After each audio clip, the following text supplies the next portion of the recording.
မင်္ဂလာပါဒီတစ်ခါဆမမြဝေပေးချင်တဲ့ဗဟုသုတလေးကတော့အပူဓာတ်အနေနဲ့ပတ်သက်တဲ့ဗဟုသုတပေါ့နော်ဆမအရင်တုန်းကရိုက်ပြီးတော့မှဗီဒီယိုတွေတင်ပူပါတယ်အဲ့ဒါတွေရနောက်ဆက်တွဲပေါ့နော်အပူဓာတ်အနေကိုကိုယ့်ရဲ့ခန္ဓာကိုယ်ကတိုက်ရိုက်မခံစားရဖို့ပြီးလို့ရှိရင်တချို့တွေဆိုလို့ရှိရင်ယောဂတစ်ခုခုပေါ့နော်ဥပမာစီကြိုရှိတယ်သွေးတို့ရှိတယ်အဲ့ဒီလိုမျိုးလူတွေဆိုလို့ရှိရင်ပို့ပြီးတော့မှ view site ဖို့လိုအပ်ပါတယ်ပြီးရင်အသက်အရွယ်ငယ်ရွယ်တဲ့ကလေးလေးတွေပြီးရင်တက်ကြီးရွယ်ဦးတွေပေါ့ဒါပေမဲ့အဲ့ဒီလိုမျိုးငယ်ရွယ်တဲ့ကလေးတွေနဲ့တက်ကြီးရွယ်ဦးတွေလည်းဘယ် view ဆိုင်ရမယ်လို့မဟုတ်ဘဲနဲ့လူတိုင်းအရွယ်ဆုံးလူတိုင်းကအပူဓာတ်အနေကိုကိုယ့်ရဲ့ခန္ဓာကိုယ်ကိုဓာတ်ရိုက်မခံစားရအောင်အတွက်သတိထားပြီးတော့မှနေထိုင်နေပါတယ်အရေးကြီးတာကပထမဆုံးရေအများကြီးတောက်ဖို့လိုအပ်တယ်ပြီးလို့ရှိရင်အဝတ်အစားပေါ့နော်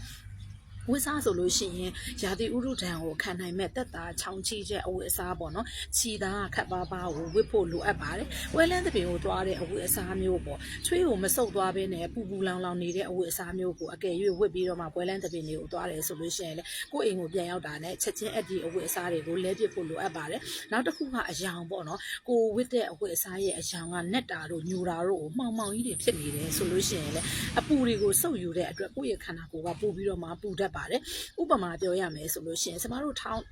င်းတဲ့ထီးတွေပေါ့နော်ထီးတွေကဆိုလို့ရှိရင်အမဲရောင်နဲ့ဘာဖြစ်လို့လှုပ်ထားရတာလဲဆိုလို့ရှိရင်အဲ့ဒီအမဲကအပူကိုစုပ်ယူတယ်အဲ့ဒီထီးအပေါ်ကနေပြီးတော့မှလာတဲ့နေရောင်ကခန္ဓာကိုယ်စီကိုတိုက်ရိုက်မရောက်ဖို့အတွက်ကိုအဲ့ဒီထီးကိုအမဲရောင်နဲ့လှုပ်ထားရတာဖြစ်တယ်အဲ့ဒီလိုမဟုတ်ဘဲနဲ့တခြားအလှဆောင်းမှုအတွက်လှုပ်ထားတဲ့ထီးတွေကိုတော့မဆိုလို့ဘူးပေါ့နော်အဲ့ဒါကြောင့်မလို့မှောင်နေတဲ့အယောင်တွေကိုလုံးဝမသုံးဖို့အတွက်လည်းအရေးကြီးပါတယ်ပြီးလို့ရှိရင်ကိုယ့်ရဲ့ခန္ဓာကိုယ်က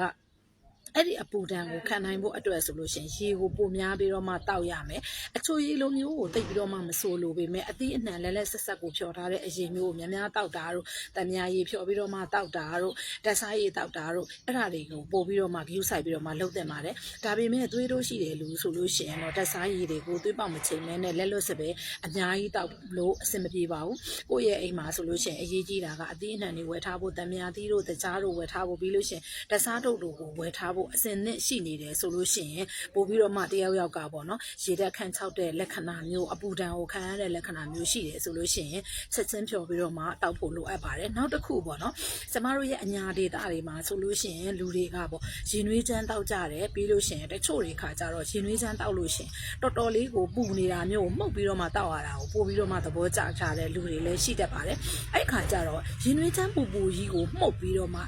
ခဏလေးအချိန်အတွင်းမှာရေတွေအများရင်နွေးပူပူကြီးကိုမှုတ်ပြီးတောက်လိုက်တယ်ဆိုလို့ရှိရင်ချွေးတွေအများကြီးထွက်လာတတ်တယ်ဒါပေမဲ့တချို့တွေခါကြတော့ရာသီဥတုတအားပြင်းနေတဲ့အချိန်မှာချွေးအများကြီးထွက်လိုက်တယ်ဆိုလို့ရှိရင်ကိုယ့်ရဲ့ခန္ဓာကိုယ်မှာရှိနေတဲ့အင်အားတွေကအများကြီးဆုံးရှုံးသွားနိုင်တယ်အဲ့ဒီလိုမျိုးဆုံးရှုံးသွားနိုင်တဲ့အတွက်အဲ့ဒါကိုလည်း view site ပြီးတော့မှရှောင်ကျင်ရမယ်အကယ်၍ပေါ့နော်အပူဒဏ်ကိုခံရပြီးလို့ခန္ဓာကိုယ်ကပြောင်းလဲသွားတယ်ပေါ့ခန္ဓာကိုယ်ကပူပူလောင်လောင်၆တွေ့ကြီးဖြစ်တယ်ချွေးလုံးဝမထွက်တဲ့အခြေအနေမျိုးဖြစ်တယ်တချို့တွေခါကြတော့ချွေးတွေတအားထွက်တယ်လုံးဝမလုံနိုင်လောက်အောင်နှုံးချိပြော့ခွေသွားတယ်ဆိုလို့ရှိရင်ရေတွေများများတောက်မယ်ဓာတ်စားရေတွေတောက်မယ်ပြီးလို့ရှိရင်အဲ့ဒီကနေပြီးတော့မှထပ်ပြီးမသက်တာဘူးဆိုလို့ရှိရင်ကျွမ်းကျင်တဲ့ကျန်းမာရေးဝန်ထမ်းတို့စေယုံစေကန်းတို့ကိုသွားဖို့အတွက်